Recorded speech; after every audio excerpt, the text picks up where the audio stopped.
University में पढ़ाते, साथ ही हिंदुस्तान में जिंदल यूनिवर्सिटी में भी हैं। प्रोफेसर संतोष मेहरोत्रा है हमारे साथ प्रोफेसर अरुण कुमार भी जुड़ गए हैं, हमारे साथ अनुपम भी हैं। लेकिन सबसे पहले मैं अनुपम के पास जाना चाहूंगा। अनुपम, ये जो आज आप लोगों ने किया कि राष्ट्रीय बेरोजगार दिवस बनाया है, मोदी रोजगार दो को ट्रेंड कराया है, रोजगार बेरोजगार मार्च निकाले जा रहे हैं, इसके पीछे का कारण क्यों आप लोग इस तरीके से करें? प्रधानमंत्री को कम से कम जो जन्मदिन था उस दिन तो खलल ना डालते आप लोग। देखिए आशुतोष भाई, हमने आज के दिन जो बेरोजगार दिवस या कहें कि हमने तो जुमला दिवस का भी अपील किया था। और पिछले साल भी अगर आपको याद हो 17 सितंबर को प्रधानमंत्री जी के जन्मदिन पर जुमला दिवस, बेरोजगार दिवस ये सब मनाया गया था। और उसके पीछे का कारण यही है, उसके कुछ हिस्सों पे तो आपने प्रकाश डाल दिया है कि जो बेरोजगारी की हालत है उसके पर्याप्त आंकड़े हैं इस वक्त हमारे पास देश में, जो बताता है कि बेरोजगारी सिर्फ एक गंभीर संकट ही नहीं है, बिल्कुल एक राष्ट्रीय आपदा जैसी है इस वक्त बेरोजगारी। देखिए, सरकार का अपना आंकड़ा था एनएसएसओ का, जिसने बताया था कि 45 साल का रिकॉर्ड टूट चुका है। और वो 45 साल का रिकॉर्ड टूट चुका है इसलिए कहा जा रहा था क्योंकि 46वें साल के डेटा को कंपेयर नहीं किया जा सकता। हो सकता है कि हम आजाद भारत में बेरोजगारी के मामले में सबसे खराब हालत में है इस वक्त। और जैसा आपने कहा कि सरकार मानने तो तक को तैयार नहीं थी, तो हम आप परेशान हैं कि बेरोजगारी की हालत इतनी खराब है, सरकार कुछ समाधान करे। लेकिन समाधान तो बाद की बात है ना, आप एक्नॉलेजमेंट ही नहीं होगा तो सॉल्यूशन की तरफ क्या सोचा जाएगा। और उसके बाद कई आंकड़े एक के बाद एक आते गए और इस सरकार ने हर तरह के डेटा को झुठलाने का कोशिश किया, चाहे वो अर्थव्यवस्था से संबंधित आंकड़े हो, बेरोजगारी से संबंधित आंकड़े हो। और अब सिर्फ आंकड़ों की बात नहीं है। देखिए, हम लोग तो युवा हल्ला बोल आंदोलन के जरिए बेरोजगार युवाओं के बीच घूमते हैं, लगातार कैंपेन एजिटेशन करते रहते हैं। रियल ह्यूमन लाइफ स्टोरीज है अनएम्प्लॉयमेंट के कारण। ऐसे लाखों की संख्या में ऐसे शिक्षक हैं जो एलिजिबल हो गए हैं, जिनको पात्रता मिल चुकी है, और लाखों पद खाली हैं। आप समझिए, लाखों एलिजिबल टीचर्स हैं, लाखों पद खाली है, लेकिन वो बेरोजगार है। लाखों की संख्या में इंजीनियर्स हैं, लेकिन वो बेरोजगार है। तो शिक्षित बेरोजगार जो है वो इतनी बड़ी तादाद में है। और जैसा देखिए, हम लोग सब जानते हैं कि हमारे जो अर्थव्यवस्था का एक बड़ा चंक है वो असंगठित क्षेत्र में है, 90% से ज्यादा, 93-94%। अब वो थोड़ा कठिन हो सकता है, चलिए मानते हैं किसी भी सरकार के लिए, कि आप पूरी इकोनॉमी में जॉब क्रिएट करना शुरू कर दें। वैसे तो जो सरकार के और प्रधानमंत्री जी के वादे थे उसकी मैं अभी बात नहीं कर रहा हूँ। उसके बाद जो 6-7% जो ऑर्गेनाइज्ड सेक्टर है, उसमें प्राइवेट सेक्टर में भी मान सकते हैं कि इन्वेस्टमेंट की जरूरत है तो जॉब क्रिएट होगा।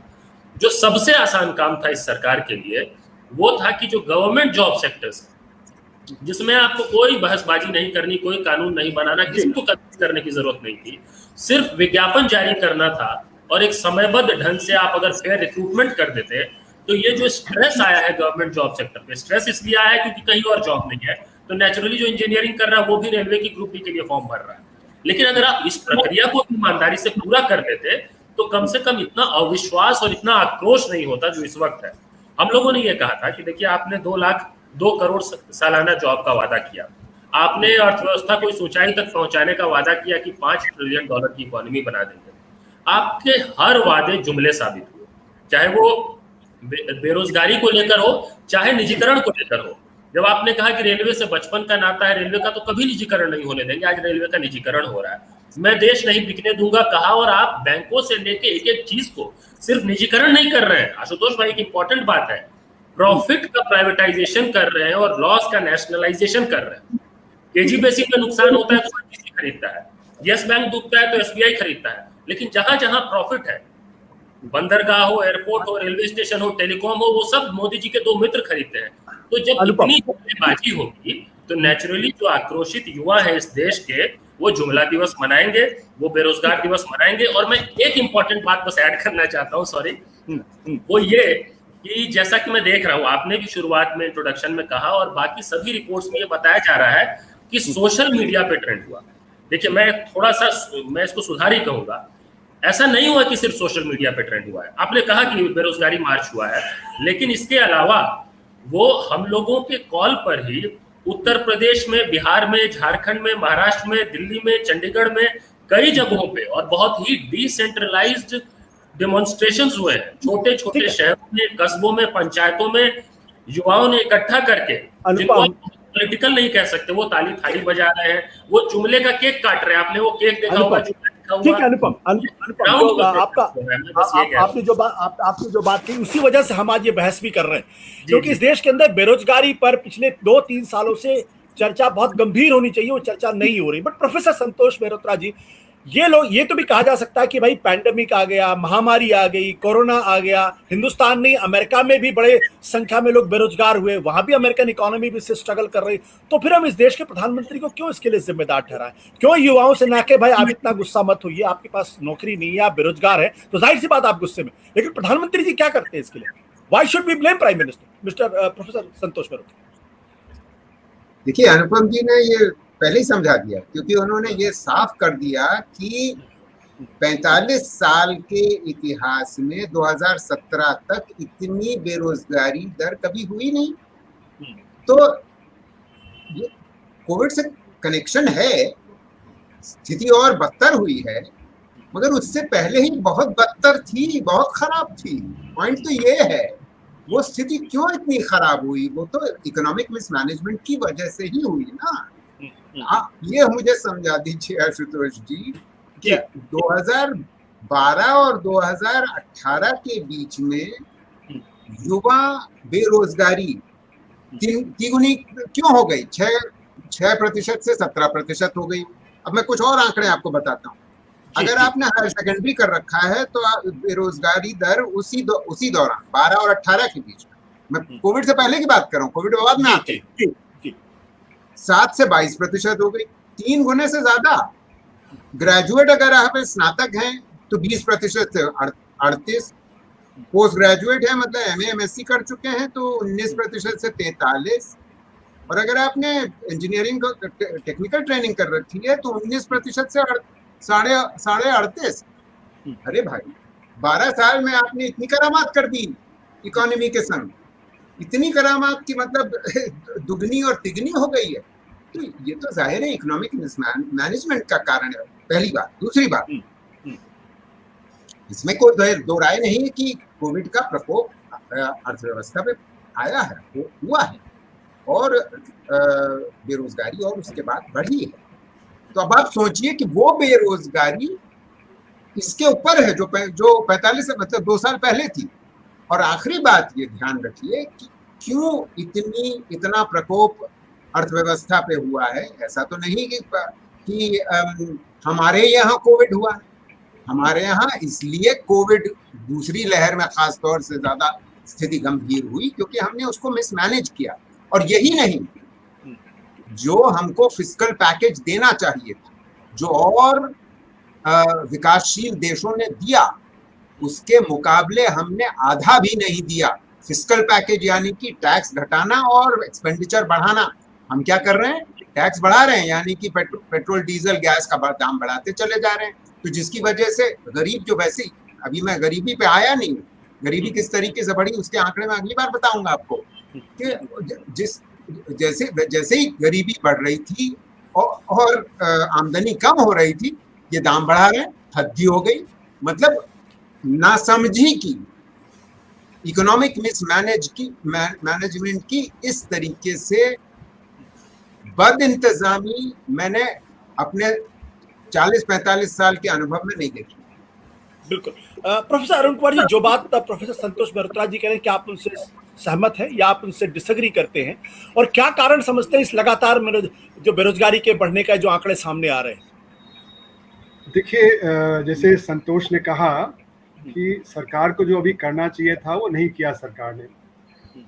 इस समय क्योंकि लॉकडाउन हुआ, लॉकडाउन से अर्थव्यवस्था काफ़ी बुरी तरह से प्रभावित हुई, एक अर्थव्यवस्था को शॉक लगा, तो उसमें प्रोडक्शन गिरा, खासकर कई सर्विसेज सेक्टर में जहाँ पे कि रोज़गार काफ़ी है, जैसे कि ट्रैवल है, टूरिज़्म है, ट्रांसपोर्ट है, रेस्टोरेंट है, होटल है, इन सारे सर्विसेज में काफ़ी गिरावट आई। और जैसे कि अनुपम ने कहा कि असंगठित क्षेत्र बड़ी बुरी तरह ध्वस्त हुआ।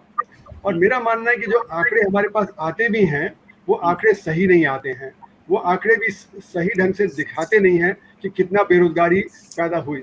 अब अगर आपको एक आंकड़ा दूं कि जैसे सीएमआई ने कहा कि अप्रैल 2020 में 12.2 करोड़ लोगों के रोजगार चला गया, तो मैंने बार बार कहा है कि नहीं, 20 करोड़ लोगों का काम रुक गया।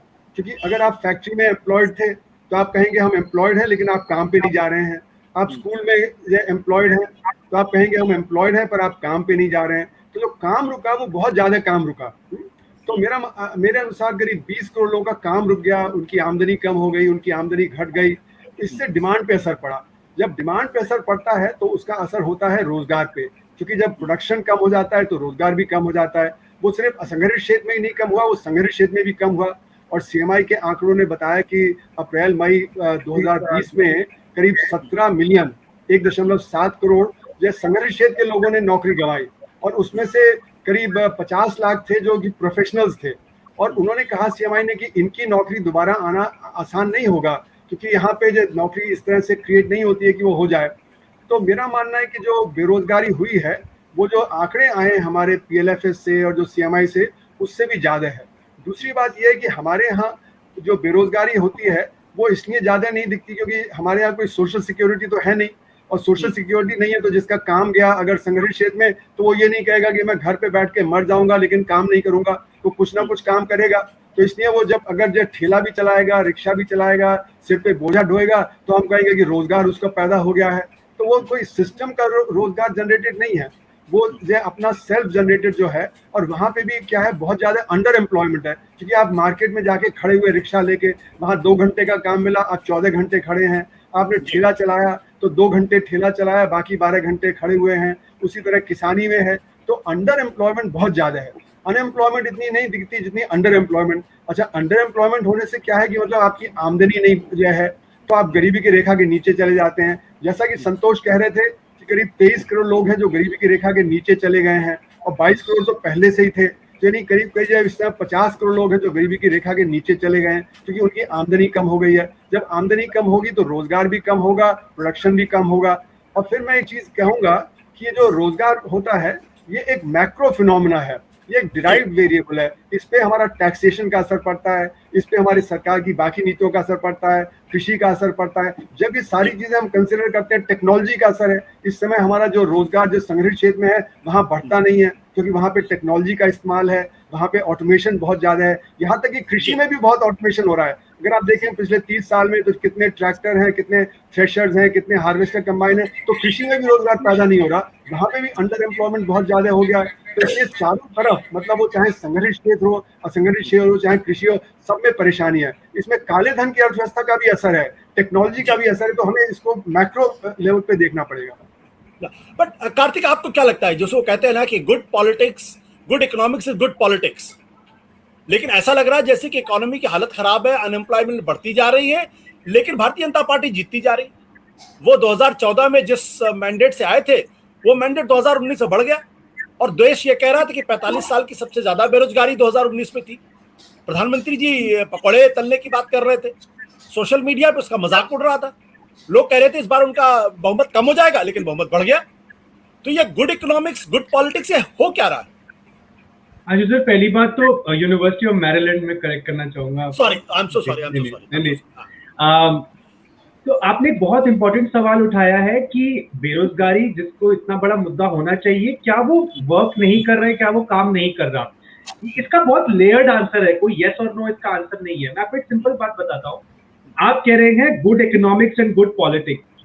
इकोनॉमिक पॉलिसी में केवल अनएम्प्लॉयमेंट को टारगेट करने वाली पॉलिसीज नहीं आती हैं। आप किसी दूर दराज के गांव में जाके बात करें, जिनको मुफ्त राशन भी मिला है वो भी एक इकोनॉमिक पॉलिसी है, जिनको टॉयलेट मिला है वो भी एक सोशो इकोनॉमिक पॉलिसी है। तो अंत में at the end of the day ऐसे कई सारे लोग हैं जिनको सरकार की इन पॉलिसीज का भी लाभ मिला है, ये हम इग्नोर नहीं कर सकते। जब आप 2019 में जाते हैं तो चाहे वो पीएम किसान हो, या वो उज्ज्वला स्कीम हो, या वो स्वच्छ भारत हो, और अंत में आते आते ईडब्ल्यूएस कोटा, नौकरी में चाहे बहाली हो ना हो वो अलग बात है, लेकिन कोटा मिलना एक बहुत ही इमोटिव इशू है। तो ऐसे मुद्दों पर वोट करते हैं। दूसरी बात, जब एक वोटर वोट करने जाता है या जाती है, केवल एक मुद्दे पर कोई भी वोट नहीं करता आशु सर, वोट मल्टीपल मुद्दों पर होता है, और बहुत बड़ा परसेंटेज ऐसा होता है वोटर्स का जो लास्ट मिनट पे डिसाइड करते हैं अपना वोट। तो वो डिपेंड करता है कि उस समय क्या माहौल बनाया जा रहा है।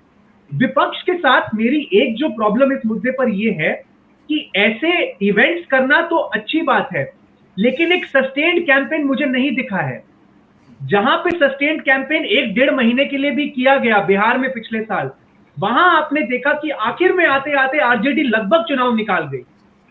लेकिन विपक्ष अगर अपने मुद्दे ऐसे उठा रहा है तो क्यों वो न्यूज में नहीं आ रहे हैं?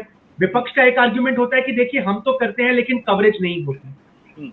मेरा ये कहना है कि यदि आप एक सस्टेन्ड कैंपेन करेंगे, बड़े बड़े चेहरों को उतारेंगे, तो नाना करते हुए मीडिया को आपको कवर करना ही पड़ेगा। तो एक माहौल बनाया जाता है और उस पर वोट एकत्रित किए जाते हैं। ये कहना कि लोगों में गुस्सा नहीं, अनएम्प्लॉयमेंट वाला, ये गलत है, क्योंकि ये बिहार में प्रूव हो गया कि जहां पे उस बात को हवा दी गई वहां पर मुद्दा बना। लेकिन इतने सारे डायमेंशन है इलेक्शन को लेकर, सोशल इशू है, पॉलिटिकल इकोनॉमिक इश्यूज है, आइडेंटिटी पॉलिटिक्स इतनी स्ट्रांग है कितने सारे स्टेट्स में, तो वहां पे माहौल बनाना पड़ता है। ये मेरा सबमिशन।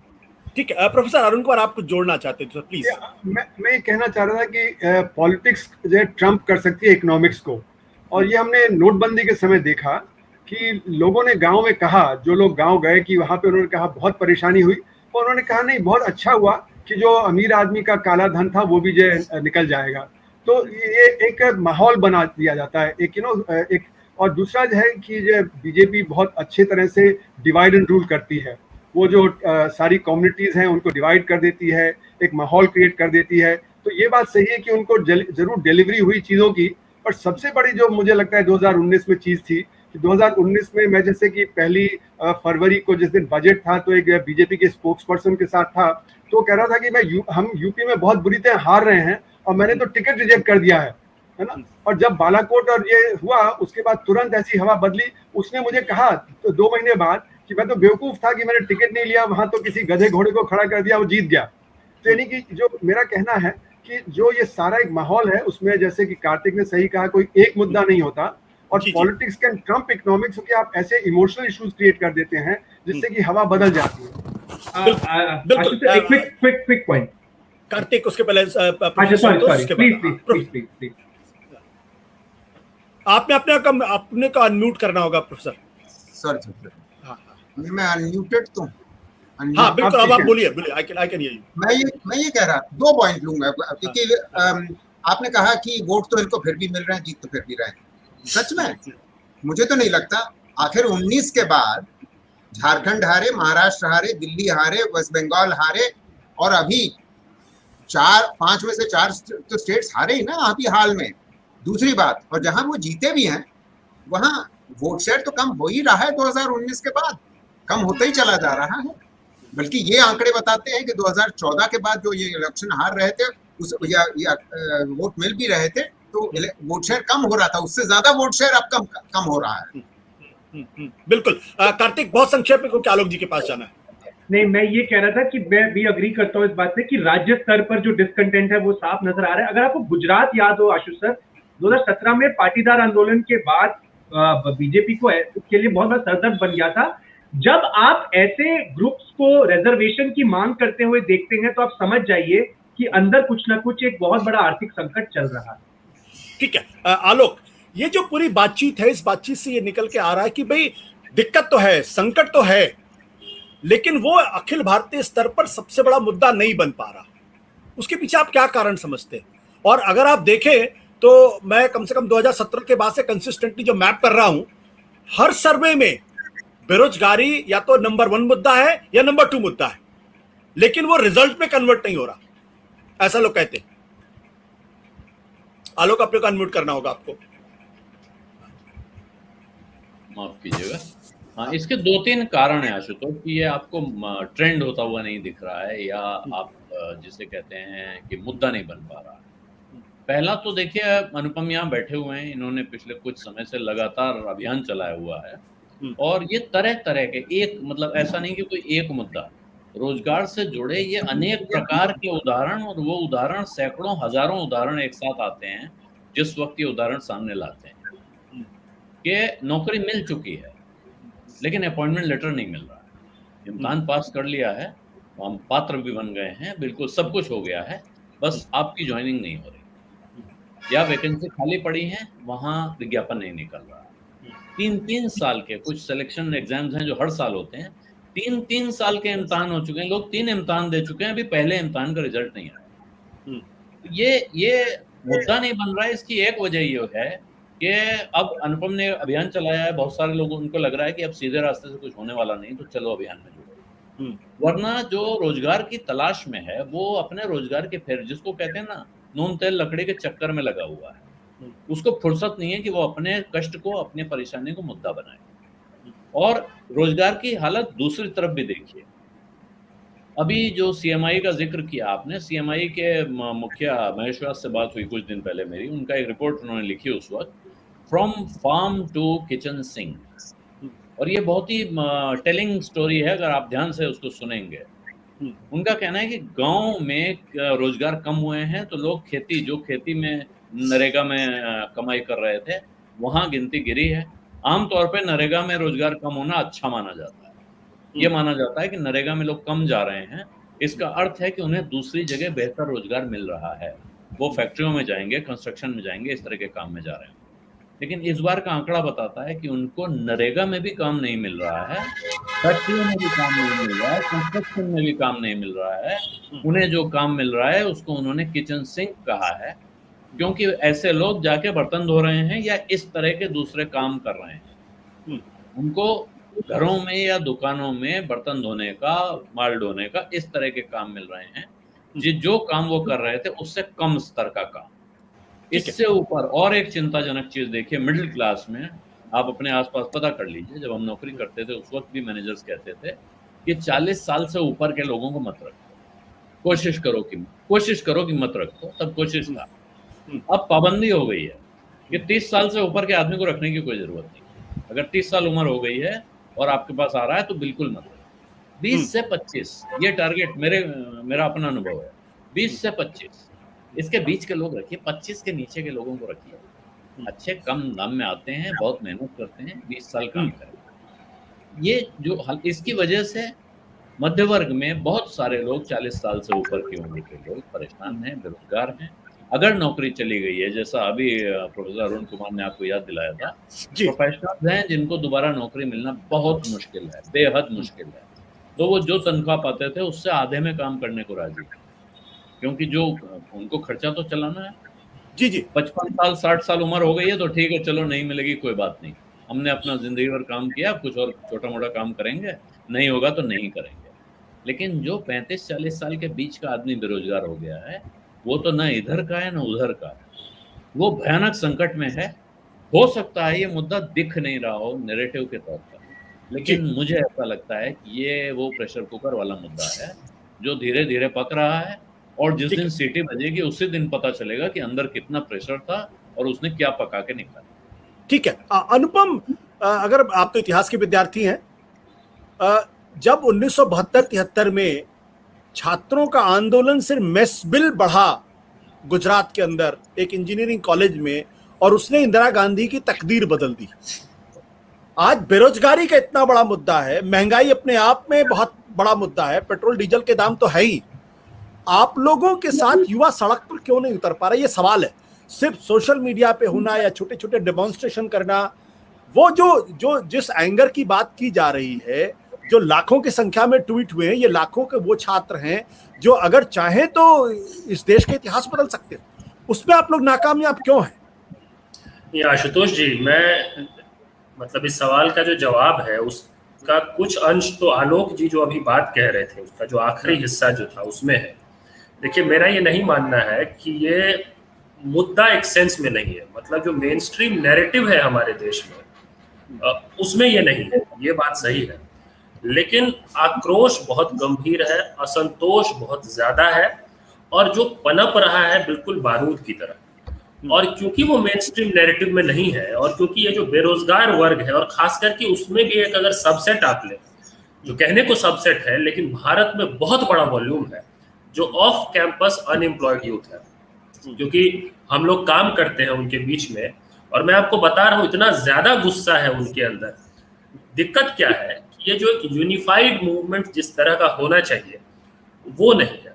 वो नहीं होने का बड़ा कारण है कि जो बड़े बड़े political organisations, political parties opposition के हैं, वो उनकी बातों को उस ढंग से अभिव्यक्त नहीं कर पाते हैं जिससे कि वो उनसे कनेक्ट करें। जैसा कि आप जब बेरोजगारी की बात करते हैं तो सिर्फ इतना कह देना कि 2 करोड़ का वादा किया और नहीं दिया, CMI ने क्या क्या कहा है, आप मैक्रो इकोनॉमिक्स की बात करने लग जाएंगे, इससे वो कनेक्ट नहीं होगा।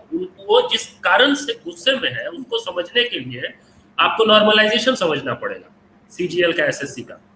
आपको उस भाषा में बात करनी पड़ेगी। मैंने ये देखा है कि इस वक्त जितने भी राजनीतिक दल हैं विपक्ष के, और ज्यादातर जो नेता है वो इतने डिस्कनेक्टेड है।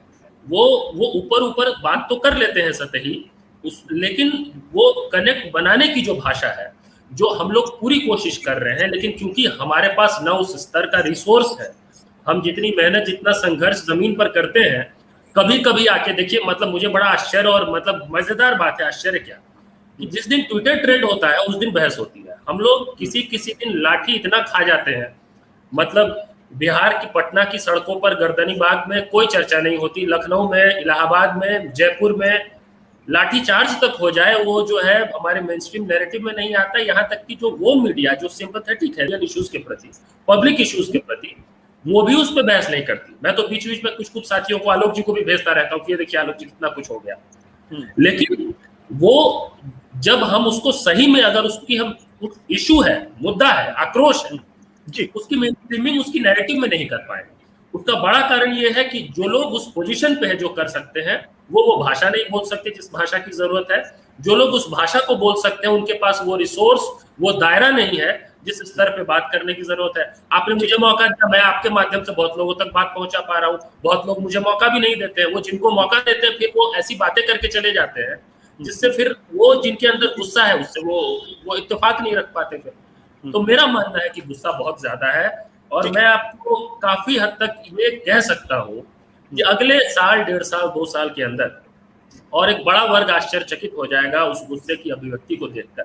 उनको लगेगा कि ये क्या हो गया, ये कहाँ से लोग आ गए, सब कुछ तो ठीक था। तो ये होने वाला है। प्रोफेसर संतोष जी, मेरा सवाल इस बात को लेकर है, और मैं फिर आपको 72-73 में ले जाऊंगा। वो स्वतः स्फूर्त था, वो ऑर्गेनाइज्ड नहीं था, जो छात्रों का गुस्सा सड़कों पर उतरा था। आज की तारीख में नौकरी नहीं है, गरीबी बढ़ती जा रही है, महंगाई हो रही है, लेकिन वोटर जो है वो अंत में हिंदू, जाट, गुज्जर, वैश्य वो हो जा रहा है। क्या ये समस्या जिसकी वजह से इतना बड़ा मुद्दा सड़क पर नहीं निकलता, या राजनीतिक पार्टियों को उसको चिंता नहीं होती? क्या कारण, आपके एक समाजशास्त्री दृष्टि क्या कहती है इसमें? आपकी समझ सही है, और मुझे आपको क्या बताने की आवश्यकता है कि जिस तरीके से मीडिया को कैप्चर कर रखा है सरकार ने, उसकी वजह से चर्चा नहीं होती। जब चर्चा नहीं होती तो मुद्दा तो और लोग, अनुपम जैसे लोग और उनके साथी लोग हताश होने लगते हैं। अब अनुपम और भी कह रहे हैं कि मतलब जो विपक्षी पार्टियां हैं वो भी उनका उस तरीके से साथ नहीं दे पा रही हैं जिस तरीके से उनको देना चाहिए। तो ये फेलियर तो जाहिर है ही है, मगर मैं अनुपम से सहमत हूँ कि आगे आगे देखिए होता है, ये बात इतनी गंभीर होती चली जा रही है, और मैं तो अपने छात्रों के बीच में ये समस्या को इतनी विकटता इसकी प्रदर्शित हो रही है कि ये, इसमें कोई दो राय है नहीं कि ये इलेक्शन के वोट में बिल्कुल साफ होएगा। आखिर यूं ही नहीं यूपी में पंचायत इलेक्शन में हुआ, और यूं ही नहीं हमारे तेजस्वी यादव वो जॉब्स के इशू को उठा पाए, और क्योंकि वो उन्होंने उठाया तो फिर इस वजह से दूसरी पार्टी को भी उठाना पड़ा। याद करिए ना, तो ऐसा नहीं है कि हाल में ऐसा हुआ नहीं है, और अब और होगा क्योंकि स्थिति और गंभीर हो गई, और कोई उम्मीद नहीं नजर आ रही। दिक्कत ये भी है क्योंकि सरकार ने इस साल में, जबकि इतनी गंभीर कोविड का प्रकोप हुआ, उसके बावजूद कोई एक्शन नहीं लिया, मतलब फिस्कल स्टिमुलस या मॉनेटरी स्टिमुलस। ठीक है। प्रोफेसर अरुण कुमार, जो मैं सवाल पूछ रहा था, ये जो आइडेंटिटी पॉलिटिक्स है, क्या पेट की राजनीति या पेट की पॉलिटिक्स पे हावी हो जाती है क्या? जी हाँ, देखिए हमारे यहाँ असंगठित क्षेत्र बहुत बड़ा है, जिसमें कि आमदनी बहुत कम होती है, और ये तो दिख गया था पैंडेमिक के दौरान कि 90% लोगों ने कहा कि हमारे पास तो एक हफ्ते के सप्लाई खरीदने का भी पैसा नहीं था, तो इसलिए भुखमरी शुरू हो गई थी असंगठित क्षेत्र में। तो जो गरीब आदमी होता है वो प्रोटेस्ट नहीं ज्वाइन कर पाता है, उसको तो मोबिलाइज करना पड़ता है। जब तक कि पॉलिटिकल पार्टीज मोबिलाइज नहीं करते जब तक कि मिडिल क्लास सामने आके मोबिलाइज नहीं करता है तब तक वो अपने आप से नहीं